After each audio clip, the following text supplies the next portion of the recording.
Alrighty, first victim 2018. Let's go. One small into the breach.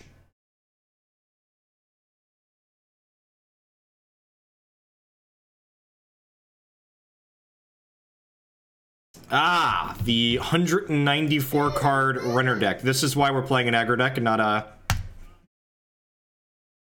This is why we're playing an aggro deck and not a control deck.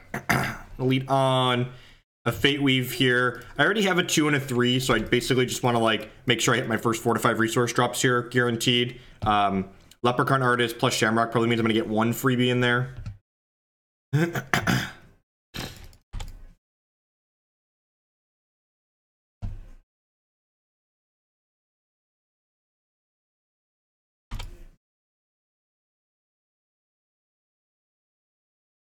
I don't know if this version is strictly better, but it's reasonable.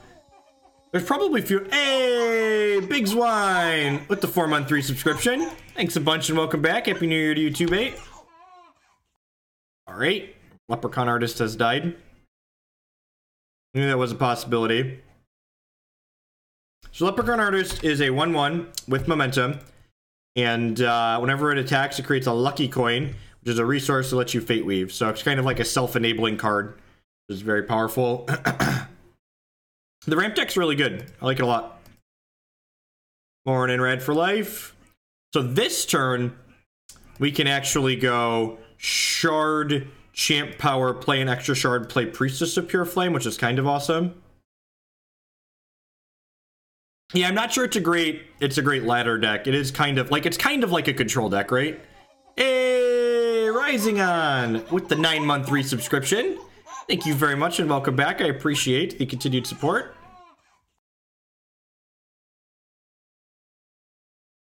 So I'm gonna go ahead and Fate Weave. Do I think they're gonna block here? I feel like they're probably gonna block. I'm gonna put a non-resource on top of my deck in case they don't block. I feel like they're gonna block.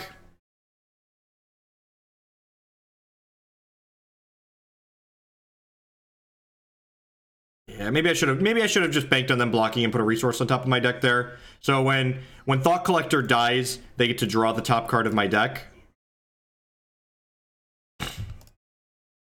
So I could have, I don't know, it's close. I feel like they're like a coin flip to block there, and it can go either way. This deck looks super fun. Is it expensive? I honestly have no idea. I've had these. It was super expensive at the start of the season, but the season things change, right? Basically, is the TLDR.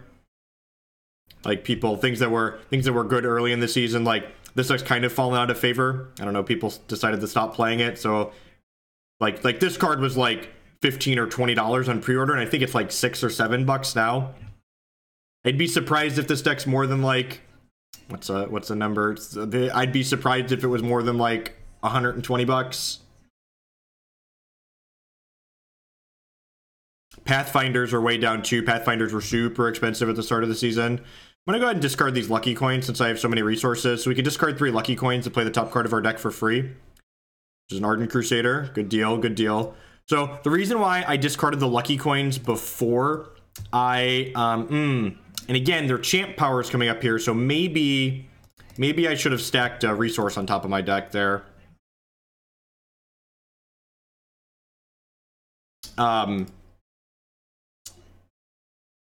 Hey, what's going on, KMD? KM Draven? KDM Raven? Is it KM Draven or KDM Raven? I probably won't remember what you tell me it is, but it's one of those two, right? Yeah, I feel like I could have used my Fate Weaves a little bit better this game to kind of control like what my opponent's doing. So something borrowed. Okay, so they get to steal my Shamrock, which is pretty good. Okay, that's where they're playing like the Lixil's baubles, right? Because it lets them kind of control what's going on. Hey, look, another one. Lucky. Do I want to play this coin? Yeah, I do. Let's guarantee a non-resource on top of my deck. This is KM Draven. There we go. Sweet. Right the first time.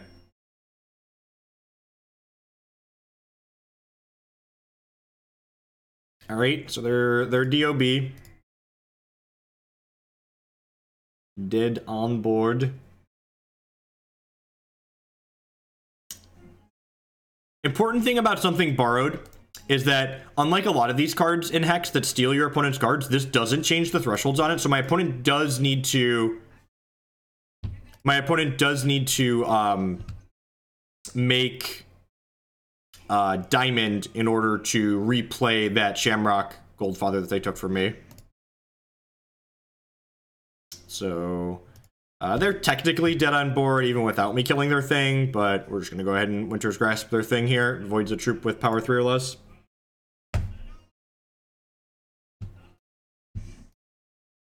Smash right on through here.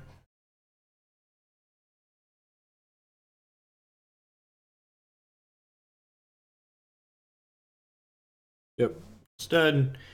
Opponent's playing 200 cards. I don't know. This is, you know, early season, early ranks on the ladder. Just like dealer's choice, do what you want.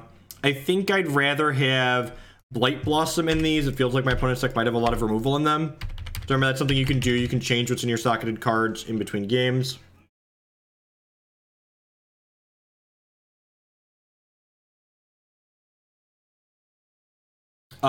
One tricks point never. You want to open an account with the Hex support. If you go to hextcg.com, there's a separate support account that's different, so you can create a new account there. And if you have receipts, like on your credit card or your PayPal or however you bought stuff, they should be able to recover your account with dates and transactions amounts. At least that's what I've been told. I have not done that, but other people I know that have not played for a while and then come back were able to recover their account that way. And accounts that were mixed up in the Gameforge changeover. I cut this Threads of Life and bring this extra Dreamweaver Ancient. They might have removal. I don't know. Like I said, opponent's playing 200 cards in their deck. It probably doesn't matter. IQ into a try-hard playing Verdict.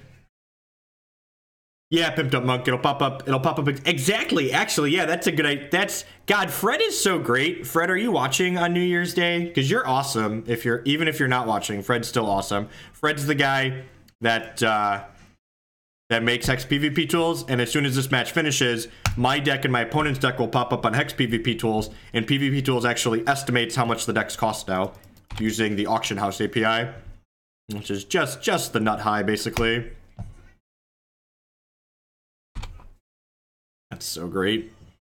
Leprechaun Artist is a great pickup.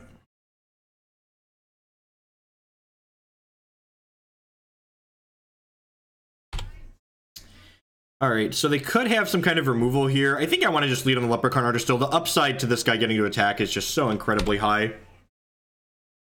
Every time he attacks, he makes a lucky coin. And if this guy dies and doesn't get to attack, yeah, they have Violet's Caress again. So maybe I should play around that. But, like, am I supposed to play around the 4 of out of the 200 card deck? Like, come on now. Come on now. This guy has the Fate Weave gem on him, so she has the Fate Weave gem on her, maybe?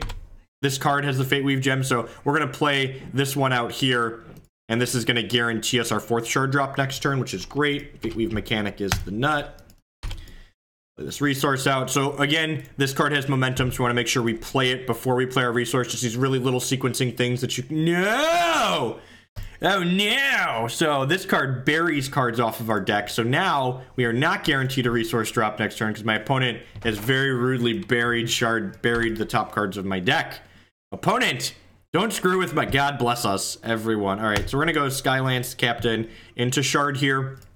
Opponent's deck has a ton of cards in it, but it seems to be kind of control-based, so I want to hold this Exalted Pathfinder until I can play a resource the same turn as it, so I get to draw a card.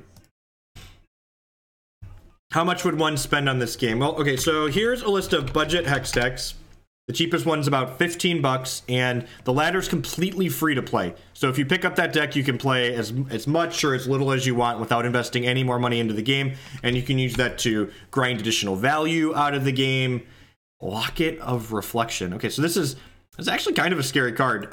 This says whenever my opponent plays a non-resource card, if they have exactly one more card in their deck with the same name, they get to play the copy of that for free. So if my opponent's deck is all 2 of cards, which if they're playing Locket, it probably is, every card my opponent plays from here on out is going to be doubled. Which is kind of terrifying. So I bet every card we see my opponent play from here on out is going to be doubled. Not non-resources, obviously. Which might actually have a hard time beating through. You just had spot removal and spot removal. Okay, they don't, I don't understand. Just 200 cards in their deck and still playing Robocoil? Show me on the doll where Mill touched you, opponent. You just like show me. You just like point to it. All right, so I'm actually gonna hold this extra wild shard from my Palm of Granite here, and the reason I'm going to do that is because I want to use this shard along with my Pathfinder to draw an extra card next turn. Another candle here. So when my Skylance Captain hits my opponent, I get to illuminate one, which means I either get to make a new candle or make all of my existing candles larger.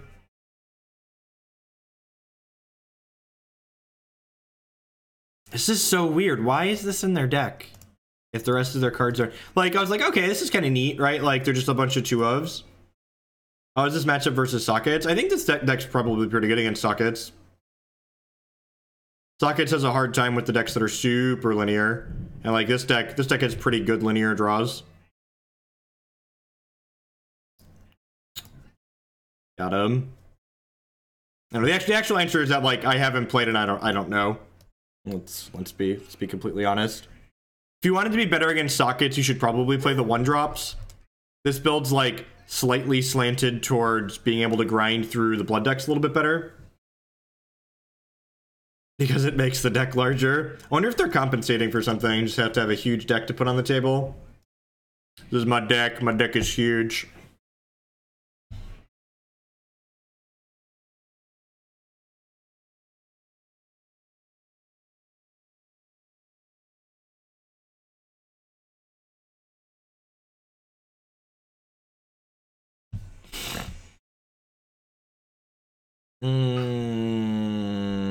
Yep.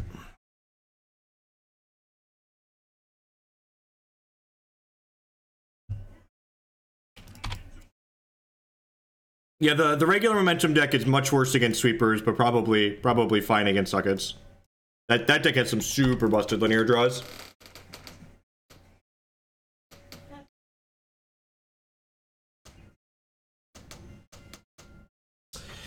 Illuminate's pretty good. If this hits us, they get to Illuminate. Kind of weird that opponents playing Adani Zedek in their... So, do I want to Brighthammer Adept here, or do I want to just Decree this Luminite? I feel like I want to just shut down the value on the Luminite. I'm going to be really sad if my opponent goes like Shard Scion next turn, but I think I'd rather get the guaranteed value off the table. How do mulligans work in this game? Mulligans work exact the same as Magic, only you don't get a scry after you mulligan. One of the important things to know about Hex, though, is that the opening hands in Hex aren't generated fully randomly. Hex uses a modified hypergeometric distribution to remove some variance from the game. So basically what it does is, it looks at your deck, and it removes the 10% most resource light hands and 5% most resource dense hands, and then it just doesn't generate those hands for your deck. So basically everyone in Hex mulligans significantly less compared to Magic, because there's just less no resource hands and less all resource hands that you see.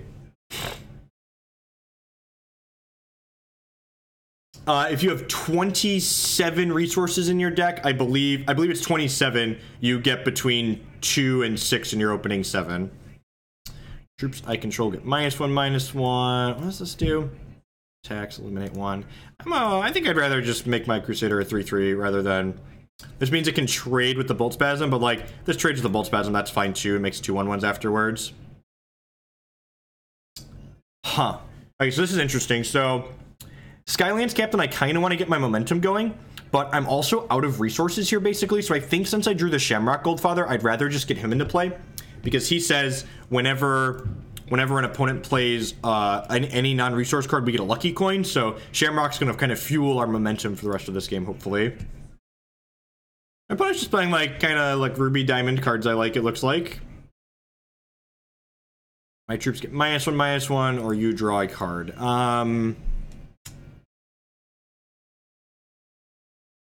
Huh. I think I'm willing to give them a card at this point. I think I want to keep this a 4/4.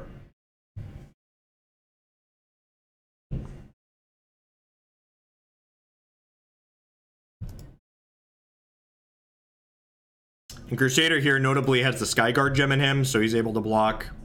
Again, I'm going to play my Skylance Captain before I do anything. I'm actually going to go ahead and give my Crusader momentum here, because I'm going to play 2 resources this turn. I'm going to go ahead and play this, which triggers momentum here. I'm going to play this Brighthammer Adept, and I'm going to Fate Weave. I'm going to Fate Weave a non-resource at the top of my deck, and one of the important things to note about Hex is that because it's digital, Fate Weave doesn't shuffle. So that means these Fate Weaves are going to stack here. So I'm guaranteed to, well, okay. So the top card of my deck is going to be a resource guaranteed, and then the card under that is guaranteed to be a non-resource. I don't want to trade my Shamrock Goldfather, but if they want to trade like Bolt Spasm plus this for my Ardent Crusader, I think I'm fine with that. So smash there.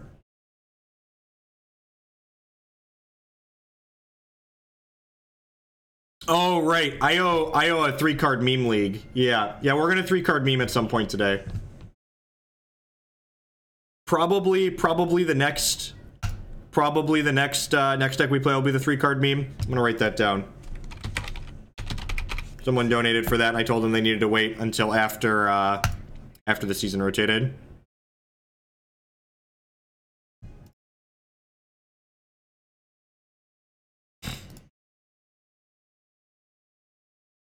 So they're in Hex's current constructed format.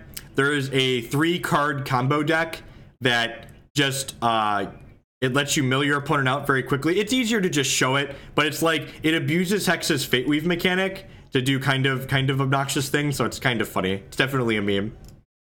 Am I willing to trade this for?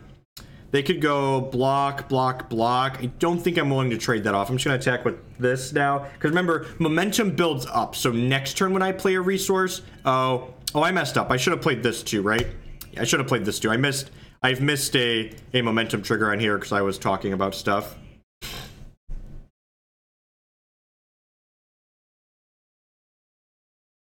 Yeah, meme equals a joke if you don't know what a meme is. Wire of Lumos. Okay.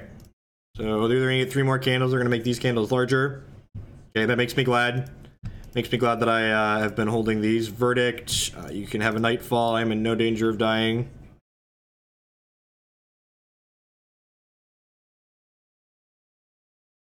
So the Hex ladder season just rolled over.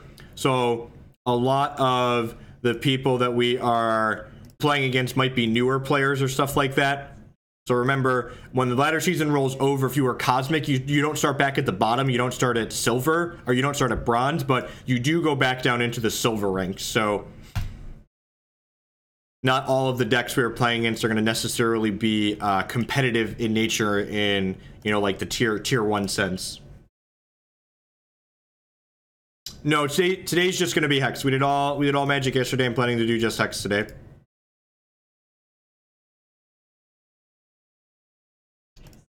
New Hex ladder season, hoping to grind most of the way up the ladder today. And our Crusader here with this, okay, this is a space smash face turn, continue to defend. So Crusader eats a candle. This eats this. Can jump here and do this here. Can eat the Kindle kit. That's good for us. Take 3. We'll kill them on the backswing next turn. Yeah, you too, Murphbo.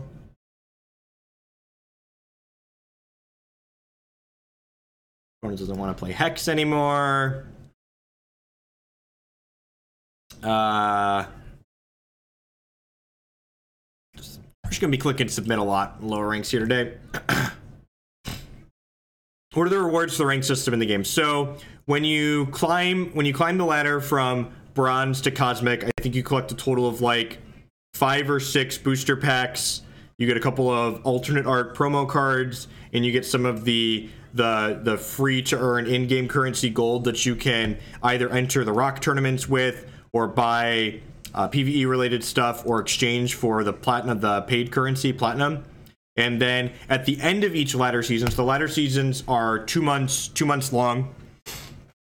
You can the top 64 ranked Cosmic players get invited to a $5,000 cash tournament that's only the top 64 players from limited and constructed ladders. So basically, it's a 128 player 5K, which is, Coming from a Magic background, that's pretty good value.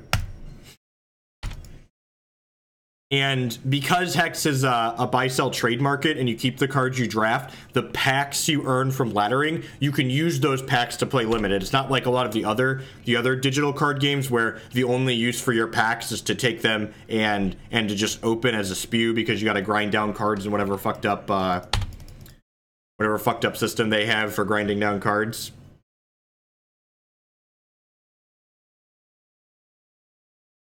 Hey, Vori with the brand new Twitch Prime sub. Thank you very much. I really appreciate that.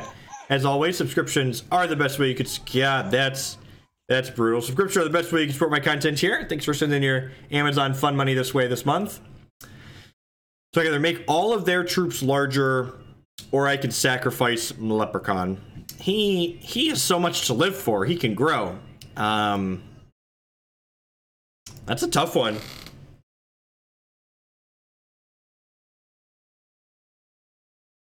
I'm gonna get to play this Crusader next turn as a 4/4. But I'm like taking 5 this turn.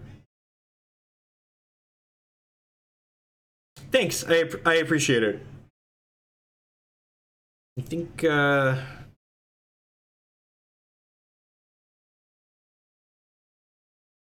so primal packs are special. They have I believe it's 12 rares and 3 legendaries guaranteed in it. And you can sell those on the auction house. Usually they sell for somewhere between $10 and $15, depending on where we're at in the season. I'll play this out. Hopefully they don't have removal for Ardent Crusader. You can hold on the fort. Next turn, I can go Well of Life into Exalted Pathfinder, Champ Power, play another resource for the Exalted Pathfinder.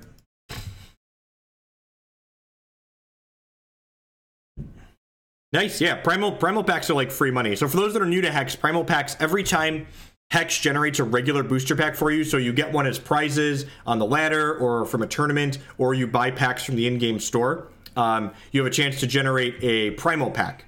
And what the Primal packs are is, like I said, they're guaranteed to have somewhere between... or they're guaranteed to have 3 legendaries and 12 rares, I believe it is. And you can crack them if you like cracking packs, or you can open them and try, or you can sell them on the auction house for platinum to other players. People buy them pretty consistently. I've never had a problem selling a primal pack for less than like $10. And a lot of the time you can get, you know, somewhere between 12 and 15 for them.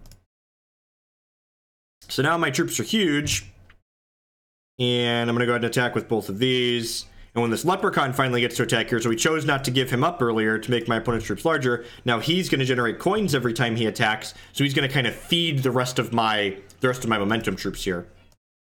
Or is it just 2 legendaries? Okay. You can tell I don't open primal. I sell my primal packs. I am not a gambler. I sell my things for the guaranteed value.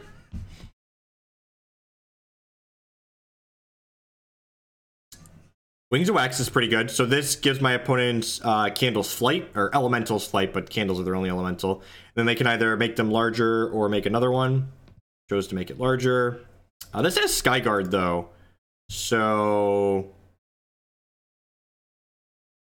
yeah, I'm just going to go ahead and snap this trade here. And when my Ardent Crusader dies, he makes 2 1/1 flyers. Like, that's fine with me. I would crack it because I have a cracking monster. I mean, that's your prerogative. You do you. Exalted Pathfinder here says whenever I play a shard, I get to draw a card, which is great. I don't play Hex anymore. If you're from my experience in previous ladder seasons, if you're playing something that's like close to a tiered deck, and this momentum deck's like not tier 1, but it's tier 2 almost certainly. It's pretty easy going in the lower ranks.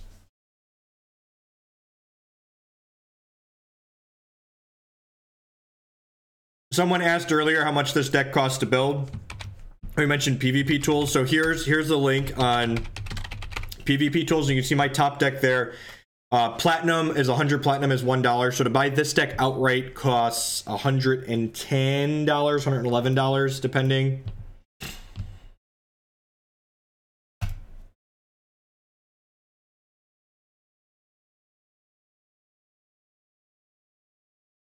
Yeah, Hex is a secondary market too. So it is not legal to sell the currency directly. They will disable or ban your account if you sell platinum or gold for cash directly, but you are allowed to sell any of the in-game items for cash. In fact, my sponsor there in the corner, Hex Primal's rotating on that banner. They buy and sell Hex TCG cards. So it is legal to sell the actual objects that you get in the game. It is within the terms of service. What do you think the upgrade orders should be between? So don't get Light the Votives. Don't do that. I actually just updated my budget list a couple of days ago and I took it off because I don't think Light the Votives is actually good in the non-budget candles deck. I took that one off the list. So now I have a choice. I can either, so this does double damage, but it doesn't generate value for them until it gets to ready. So I think rather than killing this right away, I'm going to go ahead and play this Leprechaun out here, so that way I can start generating value from that. I would recommend getting Scion. Scion is the best bang for your buck. I agree with that. Scion and then the whatever the resource is, Wax Sacrament. Yeah. Yeah, and the collector deck made Scion a lot cheaper, which is sweet. So we're going to take 2 from this. Hopefully they don't play an Animus this turn. Looking to dodge Animus and removal here. Add removal. Okay, that really sucks. So the fact that they had removal there means that basically means that I took a hit and I didn't get any value out of it, because like I was taking this hit for the turn assuming I was going to get to start using my momentum troop, and now we're just a little bit behind, so losing the coin flip kind of sucks. It looks like our opponent's playing a real deck, though. It's the first one of those we've hit today. First 2 decks we played against today were definitely like, these are just cards I have type lower ladder ranks. But remember, everyone's resetting the ladder, so every player that was previously Cosmic is reset back down to Silver. Right, there's the Animus. Oh, that's a tilt. So Animus, this is one of the biggest payoff cards in their deck. It says whenever you play a socketed card, all of your socketed cards in all zones get larger. Huh. So this is kind of a decision point here. I think do I want to develop my resource? So Palm of Granite, this deck I'm playing isn't a ramp deck. It's an aggressive deck that's looking to play extra resources to trigger its momentum and Exalted Pathfinder. So like I could be resource efficient and play this Palm plus play a resource in Decree this turn. But I think I want to... Yeah, I think I probably want to do this. So like Exalted Pathfinder draws me cards when I play shards. Like ideally I want to save some shards for post Exalted Pathfinder here. I have to take this Animus off the table though. That's just not an option. This guy, even one trigger off that Animus is pretty scary. If they get multiple triggers, all their troops just grow pretty sizably out of control. And when I don't have a board, like if I had a board going, like had I been on the play this game and like had been able to develop my board, I wouldn't really care if their troops got larger. I could just run them out. But on the draw, I need to be a little bit more defensive, I think. Sequentionator is pretty good. So this comes into play, gives my opponent extra charges, which is going to let them make their banner, which gives all their troops speed. So we're going to take a 9-ball here. The good news is, hopefully we draw a shard this turn, so we can go Pathfinder, Shard, Chant Power, Shard, Decree of Banishing this, and like have a pretty good defense set up here. Our Decree's not terrible, so let's play this out. Sweet, major resource. So I'm going to go ahead and do this. I'm actually going to go ahead and put this Fate Weaves, and then I draw a card. So I'm going to get another guaranteed resource here, so that way I get to draw with him again next turn. So at this point, the draws we're looking to dodge for my opponent are cards like Warp Steel, Shard Sworn, things that put multiple bodies into play. They're going to be able to run me down. If my opponent has like Warp Steel plus another socketed card here, we're going to get run out of the game. Yep. So Warp Steel's lethal at this point. Shard 3-drop is lethal at this point because... well, I guess they can't have Shard plus 3-drop because one of their 2 cards is a what's it called? They don't want to trade this for 4 points of damage. That makes sense. All right, Winter's Grasp is pretty good. It's going to let us kill one of their things. If we draw another Shard this turn, I'm going to get to use my champion power here, which is awesome. So I get to go ahead and champ power here. Then play another shard, which is going to let me draw more cards. Going to crank this up to a 12/12 for the turn. That's really unfortunate. That's really unfortunate. Let's see what we draw here with this. So their last card's a random action that they created with this. Alright, I'm just going to try and kill them. Am I supposed to try and kill them? Like, when we're supposed to turn the corner is such a delicate question. The fact that this generates coins maybe means I'm supposed to wait. Yeah, I'm gonna wait. I'm just gonna pump the brakes for a second because all of their cards have speed at this point, and I feel like with Exalted Pathfinder in play, I'm kind of a favorite to win this game. We go a little bit long. Opponent drew a shard. That's great for us. That means this is gonna get to attack this turn.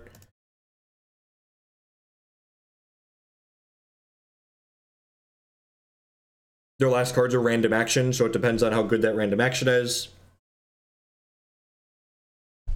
We know they have a random action because this Nigan Lapidary had generate random action gem in it. Threads of Life is a 3. I'm gonna have to put a different hex bot back in here. MTG bot's been broken for like a month. It worked for like a while, and it hasn't worked with hex for the last month or so, which is really annoying.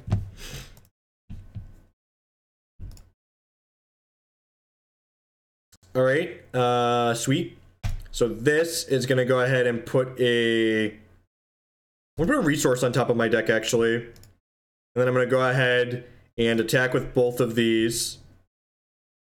Maybe I'm supposed to hold. Maybe I'm supposed to hold him back because he's only doing 3, right? Yeah, I should have held him back. I'm gonna get a non-resource with this.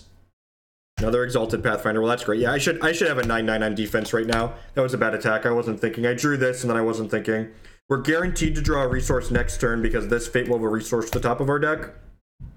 So we'll draw a resource, we'll play it, and then they might actually be dead. This is going to be 10, 14, 15, 16, 17, 18, 19, 20. It's going to be exactly 20. I guess this attack makes them exactly dead if they brick this turn.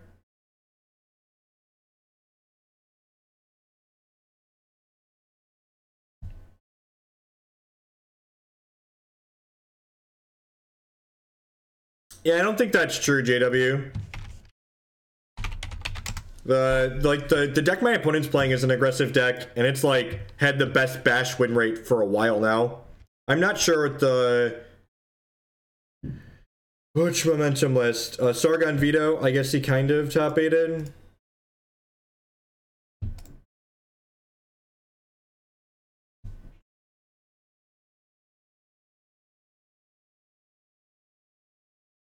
Alright, so now I have to block both of these this turn.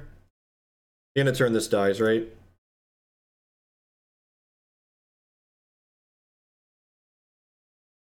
Alright, so I'm going to chump this and I'll trade here.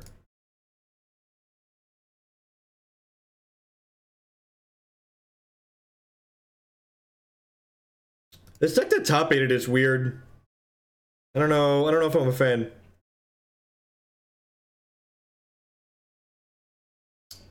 Alright, so again, I'm just gonna be a little bit conservative here and just attack with Leprechaun Artist. Just put them to 16. With double Burning Banner, I don't just want to get gimped out of the game here. What does Palm of Granite do? It grabs 2 wild resources from your deck and plays one of them immediately, and then puts the other one in your hand. So it lets you trigger momentum extra, which is great. All right, so this matchup. On the draw in this matchup, we want to be a little bit more defensive and less aggressive. So I want to bring in these Nature's Reigns and these Winter Grasps. I don't think Arcing Light's good enough in this matchup. All right, what do I want to trim? Threads of Life is good to cut because these bring troops back from our discard pile, and they're really not killing our troops a lot of the time. I think I'm going to cut 2 Brighthammer Adepts. Just cut some of my 2-drops for more 2-drop removal. Is this a Hyperborean Huntmaster matchup? Yeah, probably. And bring him in and cut something else. So he deploys, prevents all combat damage that would be dealt until end of turn. Martyred Saint. Dreamweaver Ancient is probably not very good. Let's do this. Rotting's kind of slow. My deck doesn't have a lot of acceleration in it, so I think Rotting Chompknight is too slow.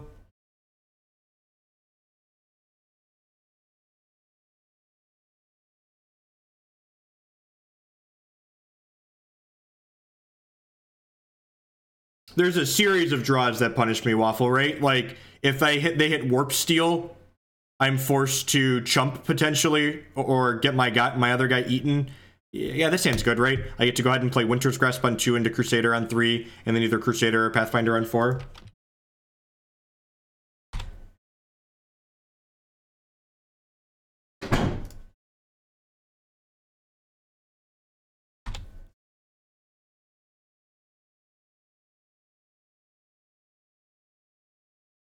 I don't understand that statement. Like, can you like elaborate? Like, do you feel the deck seems inconsistent? Is that what you're saying? You feel like the deck's inconsistent and I'm drawing well? Or you're saying you need to curve out to win? And like, if you look at the curve of the deck has a lot of 2s and 3s in it. So playing a card on 2 and then playing another card on 3 is not unreasonable. We might just get nut drawn out of this game, it looks like. There's probably merit to just Winter's Grasping one of these, right? I'm probably not beating an Animus either way. Yeah, I'm just gonna pass the turn. If they just like have Animus into stuff, we'll just concede. This is why the Sockets deck is very good. Yeah, the games where they just like go Animus into like Vomit. I just like never have a chance to Winter's Grasp this card because that's not in Hex. You can't respond to triggers that don't target. So like when the Animus triggers, I just can't respond to the trigger with Winter Grasp. I'm just timing you out. I don't have time to deal with people. I am happier when I just get rid of people that post stuff like that in my chat. We usually have less of them when we play Hex and more of them when we play Magic, but I'm just not getting into an argument this morning. It's a new year, new me. We're not going to bicker with people in chat. We're just going to time them out. Just makes me a happier individual. That hand's okay. I guess on the play, maybe I should have brought in more of my 2-drop troops. I think I'm going to go ahead and Fate Weave a non-resource to the top of my deck here. Am I? I don't think that's true, actually. I'm going to take a resource. I think I just want to go Slow Shard, Shamrock, Exalted Pathfinder. Timeouts are 10 minutes. I'm getting soft in my old age. That's true. That's true. To be fair, I use timeouts on Magic too. I don't think that person's meaning to be malicious. I just think they don't understand what they're talking about and they're kind of annoying because they don't understand. I don't know. I don't know. It's just they said a thing and then they're like, yeah, I know that doesn't really make sense, but then they doubled down on the thing that they said doesn't make sense, so it's just like yeah, Skyguard Steadfast Crusader is aces. Yeah, I agree, DJ. The games that have best of 1 ladders really make me feel like your goal isn't to create quality TCG games. Your goal is to get me to play as much as possible, as fast as possible. Like, you're not interested in quality gameplay, you're interested in getting me to spew. I just like, I play games to have fun, so like, I'm gonna have more fun. This is an attack, it represents Stifling Sting. I think I'm okay with trading this for this guy plus Stifling Sting. I'm going to get a coin out of it, and it means they're not going to have a Stifling Sting to kill my Exalted Pathfinder. I guess it could be a Return to Cinder too. Maybe I should have blocked this, although if I would have blocked this, they could have... Okay, yeah. See, like, this took up their entire 3rd turn. This took up their entire 3rd turn, so I think that's really good for us. I'm going to do this. I'm going to play this Pathfinder, and I'm going to go ahead and Champ Power my Pathfinder here, so that way I get to go ahead and play an extra resource this turn and draw a card with it immediately.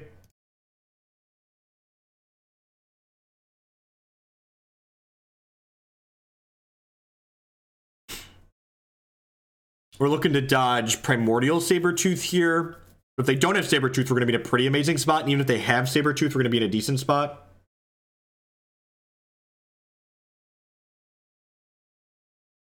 What's going on, Squishy?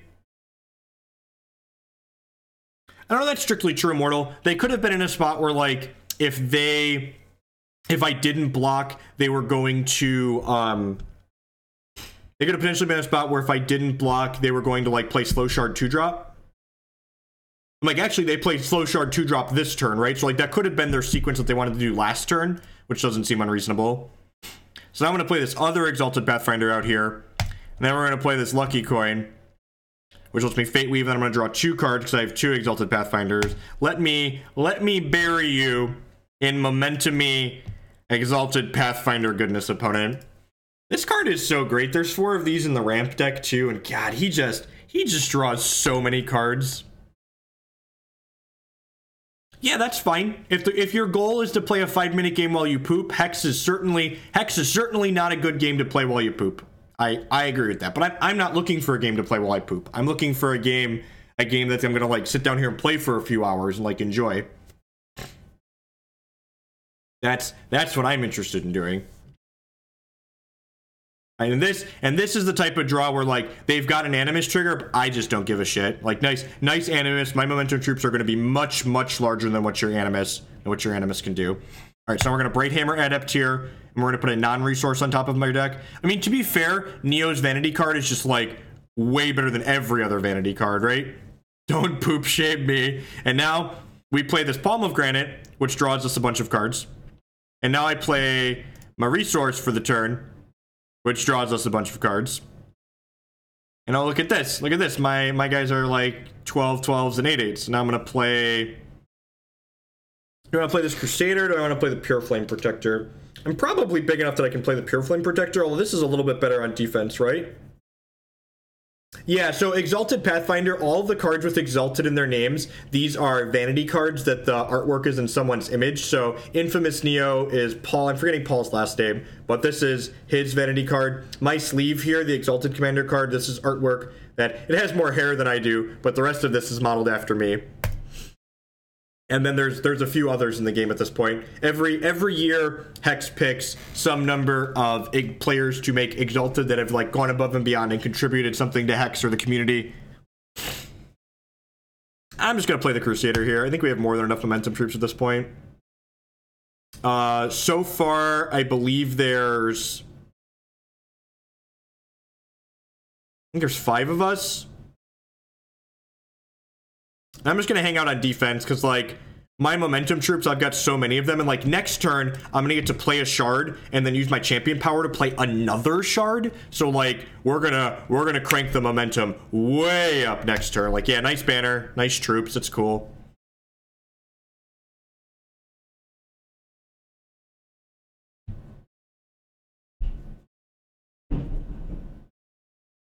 They might smash here, because this board is, yeah, they'll just die in the backswing if they smash. Yeah, so, like, this is why someone was asking how this deck sockets matchup is, I think, and this gives all my Ardent troops steadfast. Oh, yeah. Ready to get dumpstered, opponent? Here's my Martyred Saint. My Martyred Saint's amazing. Is this a concession saint? Is it a concession saint?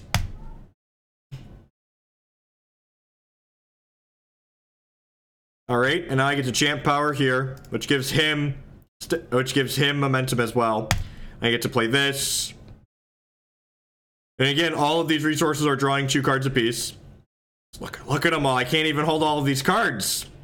All right, so then I'm going to attack with my 13-13 and my 17-17. My 9-9 too. Attacking with my 9-9. I'll hold my 9-9 back. All right. These guys have Steadfast from a Martyred Saint.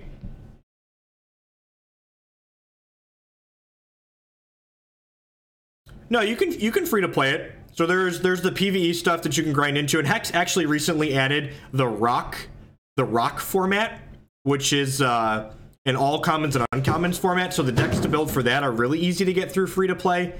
And what's the word I'm searching for? The decks are easy to get through free to play, and the tournaments for them reward packs, which allow you to kind of snowball it nicely.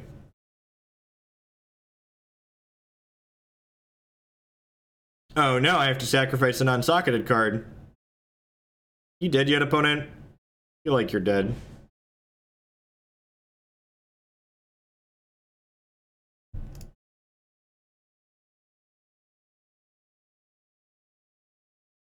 It's cute that they think they have a chance. So Palm of Granite here. Is this a concession granite? So this plays a shard. I draw 2 cards. Play a shard for the turn. Draw 2 cards. Oh baby, can you feel the momentum building, ladies and gentlemen? Can you feel the momentum building? Okay, these are my troops. My troops are amazing. Do do do do do do do do do do. And yes, I know I should have played some other momentum cards out of my hand there, but it really doesn't matter. We're just gonna run them over. Excellent. All right, let's play one more with the momentum deck, and then we'll change things up. I was gonna grasp the sentry. I was gonna kill as many things as possible, and then A space smash face. Like, get him. Yeah, buckle up. Momentum. The momentum truck is rolling through town, and it has no brakes. Thanks everyone for hanging out here on New Year's Day. I know maybe New Year's Day Eve for some people.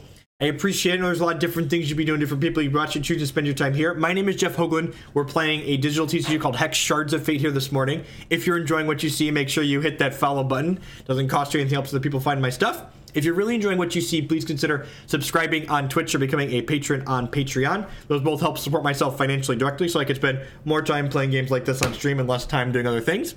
You can also support my content by supporting my sponsors. HexPrimal.com will love to buy and sell Hex TCG singles with you. And if you use promo code Jeff5 at checkout, them you'll save 5% on your singles orders there. And inktogaming.com will love to help you customize your gaming experience using code Jeff12. You get 12%. They do custom playmats, mousepad sleeves, lots of sweet stuff.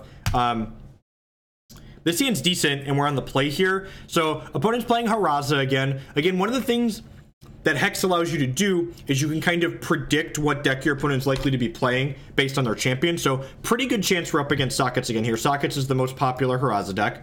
That being said, there are some other like Diamond Ruby Haraza variants. Sapphire Shard probably means Sockets. Hey! Spep! 89 with the brand new Twitch, with the brand new $4.99 sub. Thank you very much and welcome. I really appreciate that. Is it harder to squeeze a dip? Right? No joke. It's tough. I don't know if...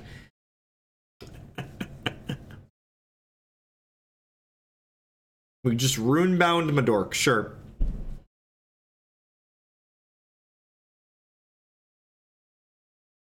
Runebound Madork. Alright, sure. So Runebind puts my card into this stasis state until I draw a shard. So when I draw a shard, I'm going to get to replay this card for free. So this is kind of interesting. Do I want to be resource efficient and play my Ardent Crusader this turn, or do I want to play my Brighthammer Adept and guarantee a resource on top of my deck? I think I want to guarantee a resource on top of my deck. I'm going to Fate Weave a non-resource at the top. Then I can play a shard, and I get momentum triggering on this too, which is also like a little bit valuable. Today's just gonna be Hex stuff. We did all Magic all day yesterday, and the Hex ladder just rolled over today. So today's gonna be all Hexy time. I think we're gonna do more Magic tomorrow or Wednesday. I need to look at my schedule. Consult the Talons is pretty good. So this card costs 7 normally, but has triple mobilize. So my opponent was able to exhaust 3 troops they control rather than pay its full 7. And when this diligences, they get a socketed card out of their deck. So I'm going to go ahead and Brighthammer Adept here and put another resource guaranteed on top of my deck. So that way I can hopefully play this Martyred Saint next turn. I'm going to play this shard here, triggering my momentum. I'm going to go ahead and play this Decree of Banishing, which will get rid of this MC so it doesn't get that diligence trigger to get them even further card advantage. I'm gonna go and attack them for 3 here. I think that's fine. I think we were on the play, and like we're pretty ahead on board right now, so I think we can be the aggressor. My opponent generated a lot of card advantage, but hopefully this game is going to come down to a point where it's not about card advantage, it's about killing them. The Ruby Sapphire Haraza deck is the best performing deck in Hex right now. It has consistently had the best win rate for the last several bashes.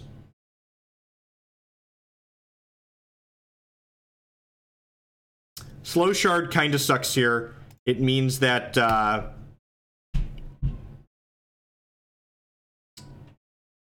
can't play the Martyred Saint this turn. Here's a question. Do I want to smash this Leprechaun Artist and trade it for this Hearthstone Caller in order to make a thing here? I'm not sure that I do.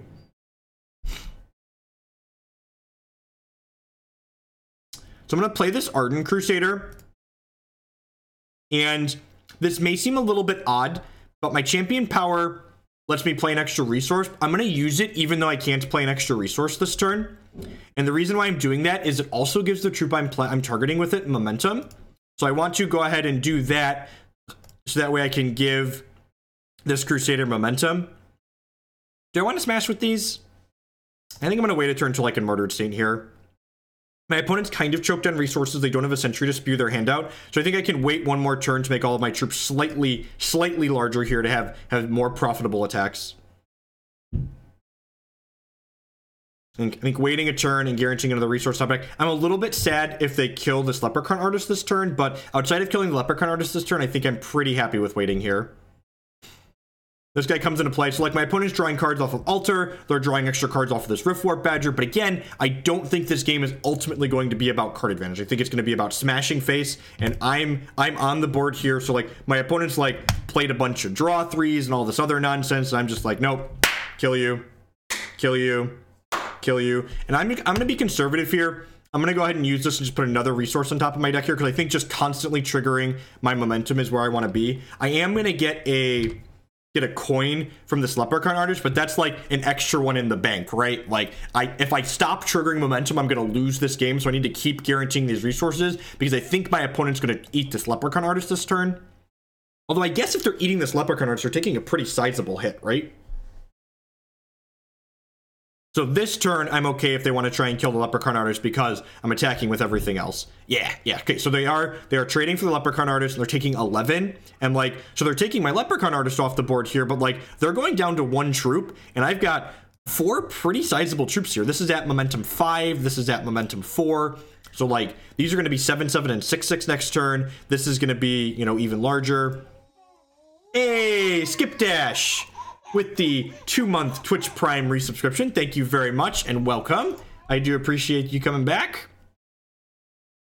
All right, they've got some more troops in play here that are kind of large, but again, they're at 9. They're just gonna die. Do this. Yeah, I'm just gonna smash with everything, right? If they want to double block here, they're taking a minimum of 6. No, they can't double block, right? They'll die. They just have to like trip jump across the board. Right? They have to block 3 of these. Yeah. They're triple jump and go to 3. And again, that's why this is, like, you can see my opponent here. This is why this Ruby Sapphire deck that has some aggressive draws, like, it's really good against the control decks. Or take 5, sir. It's really good against the control decks because, yep, we do Pimped Up Monk. So whenever Twitch runs promotions like that, they're really great, and they eat whatever the discount is. So they don't take that out of what we do, what we get. Like my opponent's drawing lots of cards this game, but they're just dead. They like need like Sentry into a bunch of 2-drops here to not die. You're just dead on board, right? Died. You know what the best kind of card advantage is? Killing your opponent while they still have cards in their hand. That's the best kind of card advantage. It's like, oh no. Oh no, I don't know. When opponent concedes. I guess they wanted me to show that I had a resource, but like, you know I have a lucky coin in my hand. Again, on the draw, I'm going to go ahead and trim some of my 2-drops and bring in some more spot removal. These Threads of Life.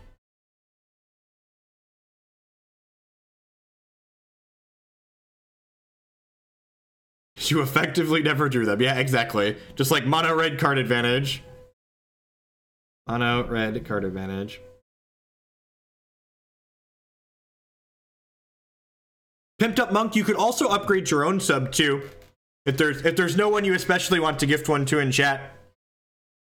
I actually get extra sub point from people going up. So like a $9.99 sub, I actually get more money from than 2 regular subscribers.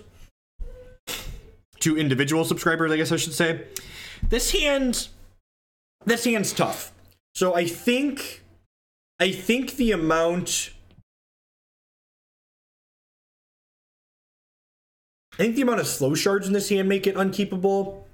Like, the 4-5 drop are, like, not where we want to be really in our opening hand. I kind of want to go 2-3 in these games. So I think I want to redraw this. I guess you could argue that I get a Fate Weave and I'm on the draw, so, like, maybe I could pick up... If I pick up another 2-drop or a 3-drop, this hand is pretty reasonable.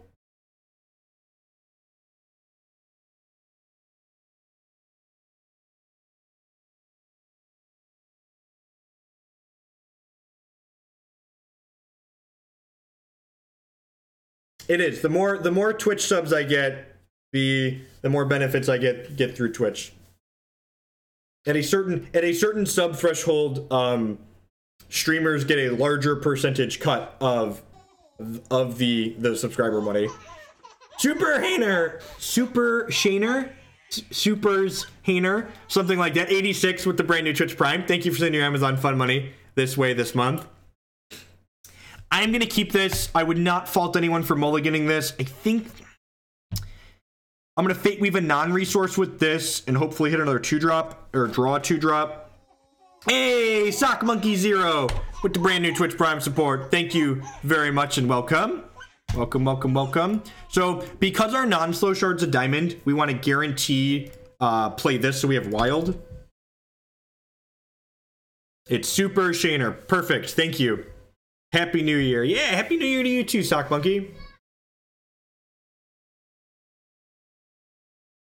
Well, it's tough, right? Because one of the ways you get punished with a hand like this is that you don't curve out, basically, right? Like, again, like this matchup isn't about card advantage, it's about making sure we don't just lose the game. Indigo Trickster, okay. I don't think I want to Winter's Grasp this. Honestly, like, my opponent could possibly turn these 4s and 5s into other cards I could play sooner. Although, like, that's not very appealing to Winter's Grasp either. Okay, I guess because they played their... If they wouldn't have played this pre-combat, I don't think I'd Winter's Grasp this. But because, like, they already played a card out, I think I'm just going to kill it.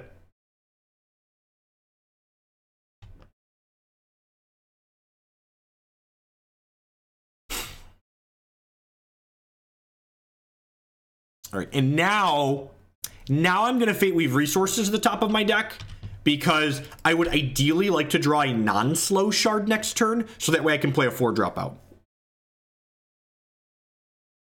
And hitting more resources isn't really a bad thing because Exalted Pathfinder draws cards when I play resources. So if I hit one of my, like, 3 remaining slow shards, I'm going to feel pretty terrible about that Fate Weave, but if I hit a non-slow shard here, we're going to be in a great spot. God damn it. So we're dead? I'm pretty sure that we're dead, right? All right, let's get a concede. I had drawn 5 ice that game already, right? Like, I'd played... Maybe I'd only drawn 4 ice. I'm actually not sure. On the play, I'm going to cut 2 of these pieces of spot removal and board back in these Brighthammer Adepts. Because again, on the play, we can afford to be more aggressive. Punish! Pimped Up Monk! Gifted Sharp Object, a 49 sub. Thank you, Pimped Up Monk. I appreciate that. Immortal Echoes coming on back. Happy freaking New Year. Meant to do this on Christmas Eve stream, but Snow stopped it. Thanks for coming back. Hey, with the upgraded sub. I appreciate that, Immortals. Welcome back. You've been here a long time, bud. This hand is a medium amount of sketch, but I believe in Fate weaving a wild shard. I believe we are going to Fate Weave after hitting the slow shard last game. The karma owes us a wild shard, right? That's exactly how that works.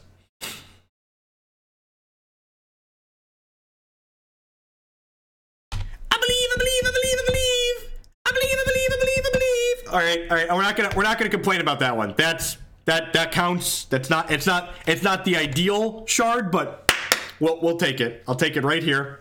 It's fine. Slow wild's better than a diamond. It's cool.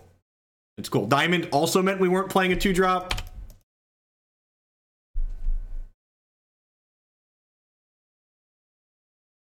Ooh, that's a good one. Play this out. Pass the turn here. See if they have a way to kill our Leprechaun. So again, because we had double slow, or slow on 2 explicitly, we're kind of like on the draw now, because like our opponent had the first play, so like we're kind of being reactive at this point. We'd like to draw a shard for the turn, ideally, I think. We didn't draw a shard for the turn. Okay, that means I need to Palm of Granite.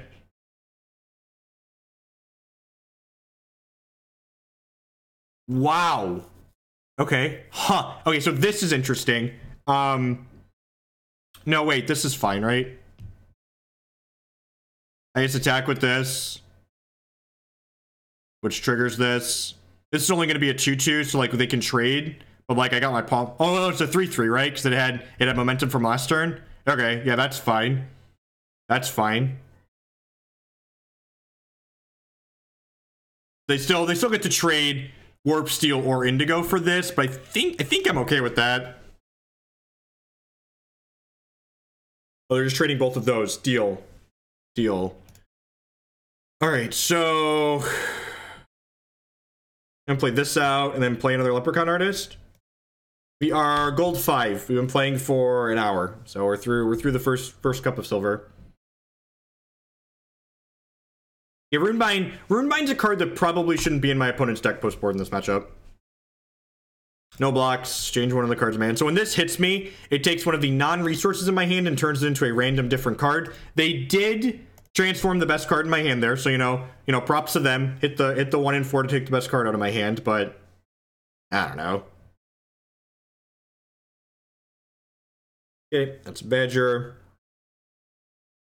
Another shard is kind of great for us. So I'm gonna go Leprechaun Artist into Skylance Captain, and then I'm gonna go ahead and champ power this Leprechaun Artist that can attack, because it does increase its momentum by 1. And then we're gonna play Well of Life, which makes this a 3/3. And then we're gonna play this Lucky Coin, which makes this a 6/6. I'm gonna put a non-resource on top of my deck here, because when this attacks, it's gonna give me a resource. Now we're just gonna start beating him down. Again, like my opponent's got card advantage here, but like card advantage doesn't matter when you're dead, opponent.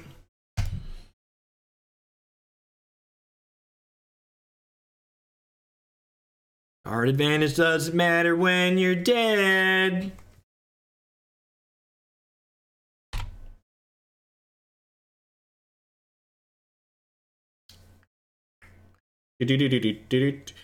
So this is only going to be a 4/4 again next turn, and this will be a 5/5. No, my Exalted Pathfinder. That would have been the perfect draw. Would have been the perfect draw.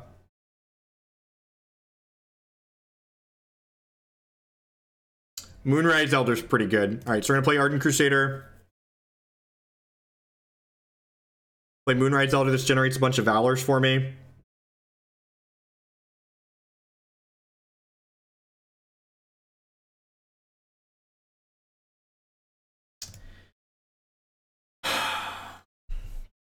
I think the conservative thing here is to put a resource on top of my deck, but like, am I ever conservative? Nah, fuck it. Let's put a non-resource on top. I don't think they're gonna be able to kill both of these when I enter combat, right? I'm gonna Valor the Stork.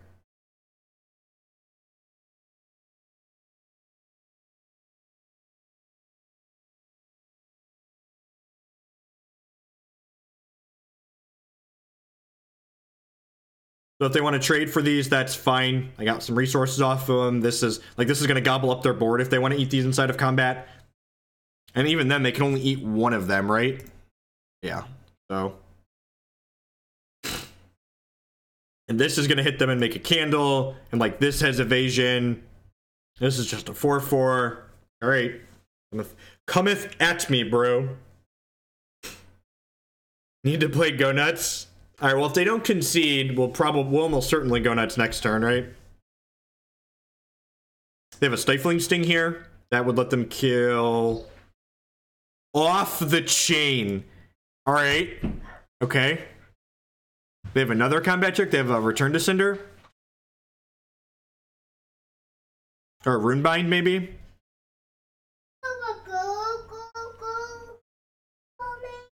Okay. Dad, my gold. Okay, so they've my gold. They've traded Dad, almost their entire board. Dad, my gold. They've traded almost their entire board for my 2 cards. And like, I've got resources left over, and these guys. My gold. My gold. I don't know what you're saying, dude. My gold. English, dude. English. Go! Go, my go! Your go? You want to watch goes? I mean go! A chest to go! A chest to go! You want to watch goes? English, Declan. Do you speak it? He's like half English at this point. Half English, half Declanese.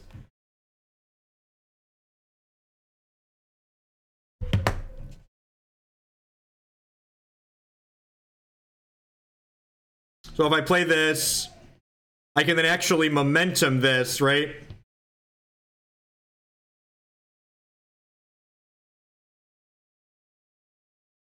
And then I can Valor this dork up. And then I'm going to attack with the Ardent Crusader. If they try and trade here, we'll go nuts it.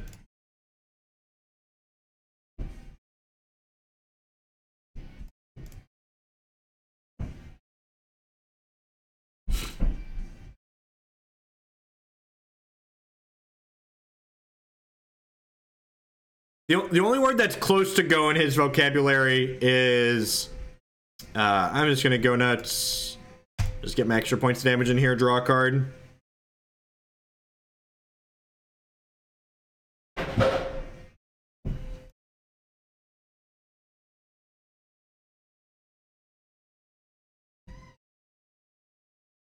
I don't know what you're saying, dude. Yeah, just like come on. Come on, I know there's English in there somewhere.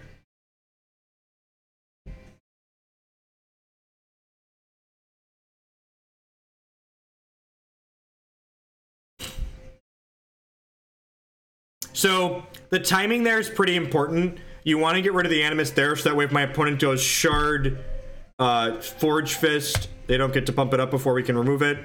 All right, so Sockets has been fun, or Momentum's been fun.